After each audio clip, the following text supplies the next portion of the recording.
О, пак ли ми писа? Не. Била е просто реклама. Нищо. Аз пак си представям, че ти са. Аз съм малко делозил, признавам си го пак. Проватаме сме заедно, а ти си просто враг. Ти градиш стени, аз строя палати. Изпращаш мисина, аз редя цитати. Един лайк от теб и вече сватба планирам. Рокята избрах, гостите сортирам. Луда ли съм? Може би, но в моя свят е по-добре, нали? Един лайк от теб и вече сватба планирам. Рокята избрах, гостите сортирам. Луда ли съм? Може би, но в моя свят е по-добре, нали? Приятелките казват: момиче, спри се вече. Аз си мисля, той просто е далече. Видял ми е сторито преди минута, това е знак. Съдбата ме бута. Той ме обича, той просто още не го знае. В моя филм той главната роля играе.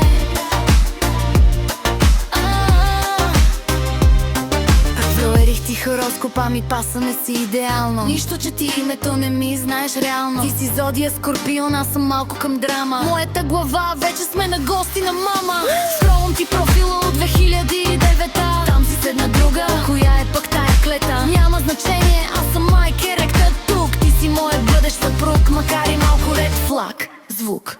Манифестирам те, сутрин манифестирам те, сутрин манифестирам те. Вейфеска желания си най-отгоре препречен. Ти си моят глупав навик, мадело сценарий. Ти си моят вил в стори, докато драмата се разиграва. Преглеждам ти лайковете, като разследваш полицай. Знам, че ме мислиш, хайде вече си признай. Аз съм малко дело, признавам си го пак. В главата ми сме заедно, а ти си просто враг. Ти градиш стени, аз строя палати. Изпращаш мисина, средя цитати. Един лайк от теб и вече сватба планирам. Роклята избрах, гостите сортирам. Луда ли съм? Може би, но в моя свят е по-добре, нали? А ти по лайк от теб и вече сватба планирам. Роклята избрах, гостите сортирам. Луда ли съм? Може би, но в моя свят е по-добре, нали? Оф, блокираме. Нищо. Имам още 3 фалшиви профила, следващата стори ще е огън. Упс, пратих ти сърце без да го искам. Чао.